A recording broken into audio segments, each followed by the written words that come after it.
And that concludes our fourth leaders' interview for the general election of 2019. There is, of course, still one to be done. Boris Johnson, the Prime Minister. We have been asking him for weeks now to give us a date, a time, a venue. As of now, none has been forthcoming. No broadcaster can compel a politician to be interviewed, but leaders' interviews have been a key part of the BBC's primetime election coverage for decades.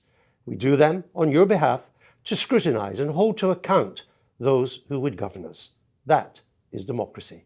We've always proceeded in good faith that the leaders would participate, and in every election they have, all of them, until this one. It is not too late. We have an interview prepared, oven ready, as Mr. Johnson likes to say. The theme running through our questions is trust, and why so many times in his career in politics and journalism, critics and sometimes even those close to him have deemed him to be untrustworthy. It is, of course, relevant to what he is promising us all now. Can he be trusted to deliver 50,000 more nurses when almost 20,000 in his numbers are already working for the NHS? He promises 40 new hospitals, but only 6 are scheduled to be built by 2025.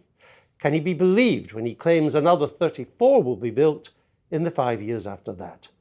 Can he be trusted to fund the NHS properly when he uses a cash figure of an extra £34 billion? After inflation, the additional money promised amounts to £20 billion. He vows that the NHS will not be on the table in any trade talks with America. But he vowed to the DUP, his unionist allies in Northern Ireland, that there would never be a border down the Irish Sea. That is as important to the DUP as the NHS is to the rest of us. It is a vow his Brexit deal would seem to break. Now he tells us he's always been an opponent of austerity. We would ask him for evidence of that. And we would want to know why an opponent of austerity would bake so much of it into their future spending plans. We would ask why, as with the proposed increase in police numbers, so many of his promises only take us back to the future, back to where we were before austerity began. Social care is an issue of growing concern. On the steps of Downing Street in July, he said he'd prepared a plan for social care. We'd ask him why that plan is not in his manifesto. Questions of trust. Questions we'd like to put to Mr. Johnson so you can hear his replies. But we can't, because he won't sit down with us.